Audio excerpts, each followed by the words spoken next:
സംഭവം ഒരു പച്ചചുപ്പ നിങ്ങളുടെ മുമ്പിൽ എത്തിയിരിക്കുകയാണ്. സുനിൽ വന്നുകൊണ്ടിരിക്കുന്നതല്ലേ പറഞ്ഞേ അല്ലേ? PK സുനിൽകുമാർ വന്നുകൊണ്ടിരിക്കുന്നുണ്ട്. സംഗീത സംവിധായകൻ ആണ്. ആദരിക്കുന്ന ചടങ്ങ് കൂടിയുണ്ട്. തീർച്ചയായിട്ടും നമ്മൾ ഇങ്ങനെയുള്ള ഓരോ കൂടിച്ചേരലുകളും കൂടുതൽ ക്രിയേറ്റീവ് ആകുക എന്നുള്ളതിലേക്കുള്ള പ്രചോദനം ആണ്. അലസരായിട്ട് കാര്യമില്ല എന്നുള്ളതാണ് ഒന്ന്. മാറ്റിൻ്റെ 2 വർഷം കൊണ്ട്, കാരണം ജിത്ത് പോലെയുള്ളവരെയൊക്കെ നമ്മൾ വർഷങ്ങളായിട്ട് അറിയാം. വളരെ ഡൈനാമിക്കായിട്ട് തന്നെ സ്കിറ്റ്, മൈമ്, മോണാക്ട്, അതിലൊക്കെ ജിത്ത് ഒരുപാട് വർഷങ്ങളായിട്ട് ഞാൻ പരിചയമുള്ള ഒരു കക്ഷിയാണ്. ഞാൻ അദ്ദേഹത്തിൻ്റെ കുറേ വർക്കുകൾ ജഡ്ജ് ചെയ്തിട്ട് പോലുമുണ്ട്. അത്രയ്ക്ക് ആക്റ്റീവാണ്, സിൻസിയറാണ്. അങ്ങനെ നമുക്ക് തൃശ്ശൂർ ജില്ലയിൽ ഒരു കോർ ടീമുണ്ട്. ഇപ്പോൾ മോണാക്റ്റിൽ 10-40 വർഷമായിട്ട് കലാഭവൻ നൗഷാദിൻ്റെ ശിഷ്യഗണമെന്ന് പറഞ്ഞാൽ അദ്ദേഹത്തിന് തന്നെ പിടിയുണ്ടാവില്ല എത്ര ശിഷ്യന്മാരുണ്ടെന്നുള്ളത്.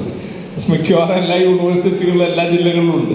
അതുപോലെ തന്നെ ജിത്തു, അതുപോലെ തന്നെ അനീഷ് രവീന്ദ്രൻ ഒരു വലിയ നിരയാണ്.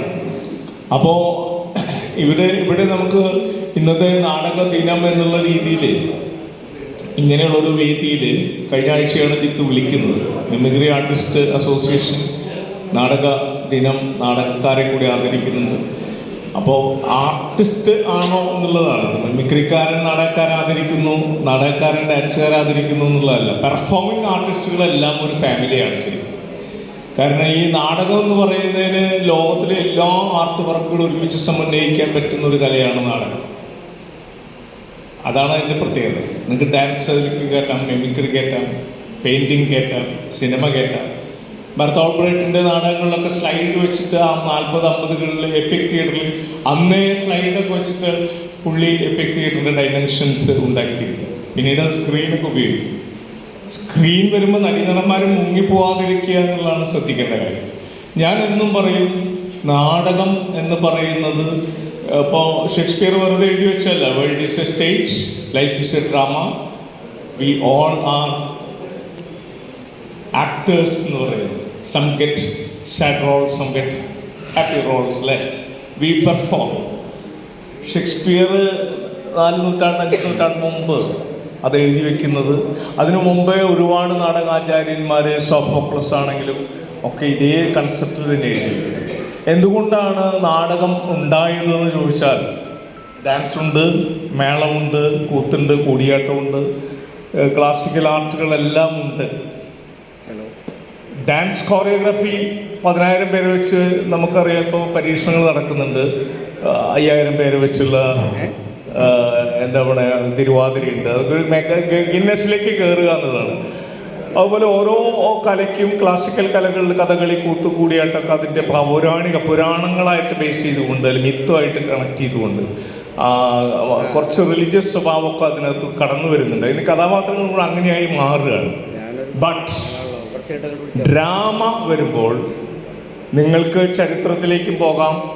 ഇന്ന് എന്ന് പറയുന്ന ഇന്നത്തെ ഒരു പെട്ടിക്കടയിൽ വെച്ചിട്ടും, ഇന്നത്തെ ഒരു വിലകയറ്റം, ഇന്നത്തെ ഒരു ബഡ്ജറ്റ് മാറുമ്പോൾ എന്ത് സംഭവിക്കുന്നു, ഇന്നത്തെ ഒരു പെട്രോൾ ബങ്ക് മാത്രം വെച്ചുകൊണ്ട് നിങ്ങൾക്ക് ഗംഭീരമായ നാടകം ചെയ്യാം. അതൊരു ക്ലാസിക്കൽ കലയ്ക്കും പറ്റില്ല. ഒരു ഫോക്ക് ഡാൻസിൽ നിങ്ങൾക്ക് ആ ഒരു ചെറിയ എലമെൻറ്റ്സ് ചിലത് ഇങ്ങനെ കയറ്റാൻ പറ്റും. ദളിതൻ്റെ പീഡനം, അങ്ങനെയുള്ള ചില ഫോക്ക് ഡാൻസിൽ അത് ഉപയോഗിക്കുന്നു. പക്ഷെ ഒരു തിയേറ്റർ ഡ്രാമ വരുമ്പോൾ മാത്രമാണ് സാമൂഹ്യ വിമർശനം കൃത്യമായിട്ടുള്ളൂ. അതാണ് അത് തമ്മിൽ വ്യത്യാസം. നിങ്ങൾക്ക് മേളം കേൾക്കാം, 1-ാം കാലം മുതൽ 5-ാം കാലം മുതൽ പാണ്ഡ്യം, പഞ്ചാരിയൊക്കെ കേൾക്കാം. അത് വേറൊരു തലത്തിലുള്ള ആസ്വാദനത്തിലാണ്. നിങ്ങൾക്ക് ഫുട്ബോൾ കാണാം, ആസ്വാദനമാണ്. കാമു ഒക്കെ പറഞ്ഞിട്ടുണ്ട്. ഫുട്ബോളിനെ കുറിച്ച് വലിയ തീസിസ് കാമു എഴുതിയിട്ടുണ്ട്, ആൽബർട്ട് കാമു. അത് എല്ലാ മനുഷ്യരെയും യുക്തിനെ വിട്ടുകൊണ്ട് ഗോളടിക്കുമോ ഇല്ലയോ എന്നുള്ള ആ ഒരു യുക്തി മാത്രം കോൺസെൻട്രേറ്റ് ചെയ്യും. അല്ലാണ്ട് സാമൂഹ്യ യുക്തിയും പിന്നെ ചരിത്രപരമായിട്ടുള്ള യുക്തിയും കലാസൗന്ദര്യത്തിൻ്റെ യുക്തികളൊന്നും അതിൽ വർക്ക് ചെയ്യില്ല. വൈകാരിക തലത്തിൽ മാത്രം നിങ്ങൾ എല്ലാവരും സ്റ്റേഡിയത്തിൽ 50,000 പേരുണ്ട്. 50,000 പേര് കോർത്തിട്ടുകൊണ്ട് 2 പക്ഷമാക്കിക്കൊണ്ട് അതിൻ്റെ അകത്തുള്ള പെയിനുണ്ട്. പെനാൽറ്റി ഗോളാവാതിരിക്കുമ്പോൾ സമയത്ത് അത്തരം അത് വൈകാരിക തലമാണ്. അതുകൊണ്ടാണ് അതിന് ഇത്രയധികം വരുന്നത്. അതേപോലെ തന്നെയാണ് മറ്റ് ഡാൻസ് ഫോമുകളൊക്കെ. വൈകാരിക തലത്തിൽ മാത്രമാണ് അതിന്. ഇവിടെ അതല്ല. വൈകാരിക തലത്തിൽ ഒപ്പം അത് യുക്തിയും കൂടിയും വർക്ക് ചെയ്യും. കാരണം സാമൂഹ്യ വിമർശനം വരുന്നിടത്ത് തീർച്ചയായിട്ടും ഒരു യുക്തി വർക്ക് ചെയ്യേണ്ടി വരും. അവിടെ ലോജിക്കില്ലായ്മ കണ്ടു കഴിഞ്ഞാൽ ജനങ്ങൾ ചോദിക്കും അത് ശരിയായില്ല, ലോജിക്ക് വേണ്ടി. അതാണ് ഈ തിയേറ്ററിൻ്റെ പ്രത്യേകത. അത് തിയേറ്റർ ഫോമിൽ വരുന്നല്ല, മിമിക്രി, മോണാക്ട്, സ്കിറ്റ്, മൈം, ഇതെല്ലാം സോഷ്യൽ ക്രിറ്റിസിസം, സാമൂഹ്യ വിമർശനം ഉൾക്കൊള്ളുന്ന പെർഫോമിംഗ് ആർട്ടുകളാണ്. പിന്നെ അതിനകത്ത് നമുക്ക് എടുക്കാം കുഞ്ചൻ നമ്പ്യാരുടെ പാരമ്പര്യമാണ്. നമ്മൾ തുള്ളൽ എടുക്കുമ്പോഴും ഓട്ടം തുള്ളൽ വരുന്നുണ്ട്, സാമൂഹ്യ വിമർശനമുണ്ട്. ഭരണകൂടത്തെ വിമർശിക്കും, മുമ്പിലിരിക്കുന്ന തിരുമേനിയെ വിമർശിക്കും. ആ വിമർശന സ്വാതന്ത്ര്യം തന്നെയാണ് തുടർന്നു പോരുന്നത്. ഒരു കഥകളിയിൽ നിങ്ങൾക്ക് ഈ സാമൂഹ്യ വിമർശനം വരാൻ ബുദ്ധിമുട്ടാണ്. അത് എടുക്കുന്ന ക്യാരക്ടർ അങ്ങനെയായിരിക്കും. കർണൻ, അർജുനൻ, അങ്ങനെയുള്ള കഥാപാത്രങ്ങളാണ് വരുന്നത്. മഹാഭാരത, രാമായണത്തിലെ കഥാപാത്രങ്ങളാണ് കൂടുതൽ വരുന്നത്. കല്യാണ സൗഗന്ധികം, അങ്ങനെ. അപ്പോൾ എനിക്ക് തോന്നുന്നത് ഈ തലത്തിലാണ് നാടകത്തിന് 650 കോടി മനുഷ്യരുടെയും പ്രശ്നം.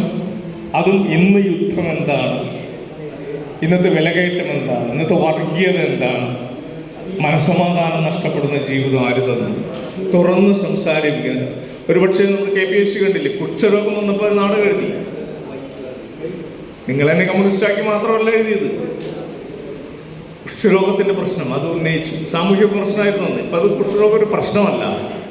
ഒരുപാട് അത്ര ഡോക്ടർ രോഗി തമ്മിലുള്ള ഇഷ്ടം പോലെ നാടകങ്ങൾ വന്നു. അപ്പോൾ എനിക്ക് തോന്നുന്നത് ഈ ഒരു തലത്തിലാണ് ജനങ്ങൾ അതിനെ നേരിടുന്നത്. അതിൻ്റെ അകത്ത് ലോകത്തിലുള്ള എല്ലാ കലയും കയറും. പണ്ടത്തെ പോലെയല്ല ആർട്ടിസ്റ്റ് സുജാതയുടെ സെറ്റ് മാത്രമല്ല ഇപ്പോൾ സെറ്റ് എന്ന് പറയുന്നത്.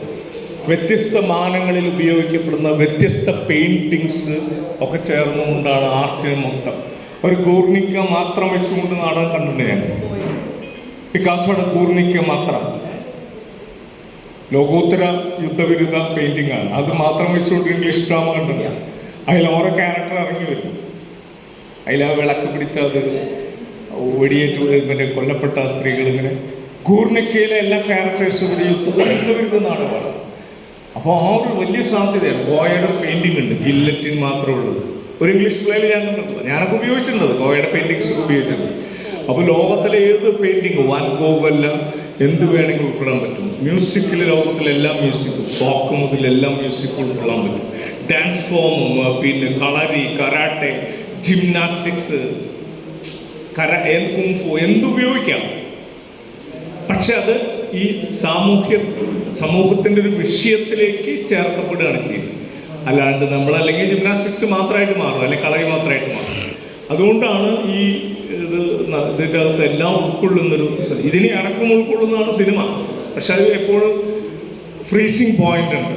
വൺസ് ഡൺ, ഒരിക്കൽ ഷൂട്ട് ചെയ്ത് കഴിഞ്ഞാൽ അത് ഫ്രീസറിൽ കയറി, പിന്നെ ചേഞ്ച് ചെയ്യാൻ പറ്റില്ല. അത് എഡിറ്റ് ചെയ്ത് ഒരു വർക്ക് പുറത്തിറങ്ങി കഴിഞ്ഞാൽ പിന്നെ അത് ഫ്രെയിം ചേഞ്ച് ചെയ്യാൻ പറ്റില്ല. പക്ഷെ നാടകം 1000 അവതരണം, 1000 ജീവനാണ്, 1000 ശില്പുണ്ടാക്കി തകർക്കുന്ന പോലെയാണ്. എല്ലാം ലൈവാണ്. അത്രയും ലൈവായിട്ടുള്ളൊരു മാധ്യമമാണ്. കാരണം ഓരോ അവതരണങ്ങളും ഓരോ തരത്തിലെ സെപ്പറേറ്റ് ജീവനാണ് വരുന്നത്. പിറവിയും അവസാനമൊക്കെ അതിൽ നിന്ന് സംഭവിക്കുന്നതാണ്. അതുകൊണ്ട് തന്നെ നമ്മൾ ക്ലോസപ്പിലിരിക്കുന്ന ഈ മനുഷ്യൻ്റെ മുമ്പിൽ അതിൽ ഇവിടെയാണ് ആൾക്കാർ കുറവ്. ശരിക്കും ഗ്രീക്ക് നാടകവേദിയിൽ 30,000 പേരാണ് ഒരു നാടകം കാണുന്നത്. അരീന തിയേറ്റർ എന്ന് പറയുന്നത് നമ്മളെ ഈ പാലസ് ഗ്രൗണ്ടിൻ്റെ ഗാലറി പോലെ. അപ്പോൾ 2500 വർഷം മുമ്പേ അത്രയും പേരെ ആകർഷിക്കുന്ന രീതിയിൽ മൈക്ക് സിസ്റ്റവും ലൈറ്റിങ്ങും ഒന്നും ഇല്ല അന്ന്. 2500 വർഷം മുമ്പ് ഈഡിപ്പസ് കളിക്കുന്നിടത്ത് പൊയ്ക്കാലുകൾ, ഏറ്റവും ഉയരമുള്ള പൊയ്ക്കാലുകൾ, മാസ്കുകൾ, പന്തങ്ങൾ, കോറസ് എന്ന് പറഞ്ഞൊരു വലിയ സങ്കേതം, ഗ്രൂപ്പ് ഇങ്ങനെ പാടിക്കൊണ്ടുവരുന്നു. അത്രയും പേര് വട്ടം കൂടിയിരുന്നു കൊണ്ട് 30,000 പേരാണ് പ്ലേ കാണുന്നത്. അരീന ഫോം എന്നാണ് അങ്ങനെ പറയുന്നത്. നമ്മുടെ ഫുട്ബോൾ ഒളിമ്പിക്സിൻ്റെ ഒക്കെ അതേ ഫോമാണ്. അപ്പോൾ അങ്ങനത്തെ ഒരു ഫോം ഉപയോഗിക്കുന്നത്. ഇവിടെ നമുക്ക് ഒരു പ്ലേ കാണാൻ 1000-2000 ഓഡിറ്റോറിയം എത്രയേ ഉള്ളൂ, 500, 400, 1000, 2000 പേരുള്ള ഓഡിറ്റോറിയം. പക്ഷെ ഞാൻ നേരത്തെ പറഞ്ഞല്ലോ, സ്കൂൾ സ്റ്റേഡിയത്തിൽ വലിയൊരു ഗ്രൗണ്ട് കൊടുത്തു 5000 പേര് വരും. നേരെ മറിച്ച് ടാഗോർ ഹാളിലാണെങ്കിലും 1000 പേരെ വരുള്ളൂ. ഒരു ഫാമിലി ആയിട്ട് കയറുമ്പോൾ ഒരു ഹൗസ്ഫുൾ പോകുമ്പോൾ വരും ഡാൻസിൻ്റെ. അങ്ങനെ ഇപ്പം കഴിഞ്ഞ തവണ സ്റ്റേറ്റ് ടാഗോർ ഹാൾ കിട്ടി എന്ന് പറഞ്ഞ നാടകക്കാരൻ ഭയങ്കര സന്തോഷിക്കുന്നുണ്ട്. ഞാൻ 1-2 നാടകക്കാരോട് പറഞ്ഞു, you are limited in your space. Tagore ഹാളിലല്ല നാടകം വെക്കേണ്ടത്. തിരുവനന്തപുരത്തെ കുതിരവട്ടത്തുള്ള വലിയ മൈതാനത്തിൽ ഒരിക്കൽ നാടകം വെച്ചപ്പോൾ മുഴുവൻ ജനമായിരുന്നു. ടാഗോർ ഹാളിലെ പ്രശ്നം എന്താണെങ്കിലും 1000 പേര് വിട്ട് കയറാൻ പറ്റില്ല. മറ്റത് ഓപ്പൺ എയർ തന്നെയാണ് വേണ്ടത്. കോഴിക്കോടും കണ്ണൂരൊക്കെ ചില സ്ഥലത്ത് ഇവിടെ പാലസ് ഗ്രൗണ്ടിലൊക്കെ സ്റ്റേറ്റ് കലോത്സവം നിൽക്കാൻ സ്ഥലമില്ല. കാരണം ആളുകൾക്ക് എപ്പോഴും ഈ ജീവനുള്ള സംഗതി കാണാനുള്ള താല്പര്യം തന്നെയാണ്. എല്ലാം ഫെസ്റ്റിവൽ ഒക്കെ അങ്ങനെ തന്നെയാണ്. ഫെസ്റ്റിവലിലേക്ക് എന്തുകൊണ്ടാണ് ആകർഷിക്കപ്പെടുന്നത്? സാമൂഹ്യ പ്രശ്നമില്ലെങ്കിൽ എന്തുകൊണ്ടാണ് കാവടി നമ്മൾ പാടുന്നത്? കാവടിയും ഇതുകളും കുടമാറ്റമൊക്കെ കാണാൻ ആൾക്കാർ വരും. കാരണം ആളുകളുടെ അകത്ത് ഈ സെലിബ്രേഷൻ്റെ ഒരു തലമുണ്ട്. പക്ഷെ നാടകത്തിൽ കാവടി ഉപയോഗിക്കാം. ഒരു നാടകം കാവടിയിൽ നിന്ന് തുടങ്ങും. ഒരു നാടകം കാവടിയിൽ നിന്ന് തുടങ്ങുക, പെട്ടെന്ന് ഓഡിയൻസ് കയ്യിലെടുക്കും, അതിലൊട്ട് കുഴഞ്ഞു വീഴുക. സ്ക്രിപ്റ്റാ ഞാൻ പറയുന്നത്. കാവടി ആടിക്കൊണ്ടിരിക്കലൊക്കെ വീഴും, കാവടി തകർന്നു. 2 ഇഷ്യൂ വരും ഇവിടെ. ഒന്ന്, ഇതിനോടുള്ള ഭക്തിയായിട്ട് ബന്ധപ്പെട്ട് വരുമ്പോൾ ക്ലാഷ് വരും. പക്ഷെ എന്തുകൊണ്ട് അയാൾ കുഴഞ്ഞു വീഴുന്നു? അയാൾക്ക് 3-4 ദിവസമായിട്ട് പട്ടിണിയായിരുന്നു. വിഷയം സാമൂഹ്യ പ്രശ്നമായി. ആശുപത്രി ചെല്ലുമ്പോൾ നാടകത്തിന്റെ ത്രെഡ് പോവുകയാണ്. അങ്ങനെ വികസിച്ച് പോകും. അപ്പൊ ഏത് സ്ഥലത്തും മനുഷ്യനെ ആകർഷിക്കാനായിട്ട് ഒരു പഞ്ചാബ് പാണ്ഡിമേളത്തിന് 5ാം കാലത്തേക്ക് നാടകം തുടങ്ങാം. പെട്ടുപോഞ്ചാണ് സ്റ്റാർട്ടിങ്ങില്. പാണ്ഡ്യൻ 5ാം കാലാണ്. കംപ്ലീറ്റ് ആൾക്കാർ തുടങ്ങുന്നു. യെസ്, നെക്സ്റ്റ് സീനിലേക്ക് വരുമ്പോൾ സംഗതി മാറി.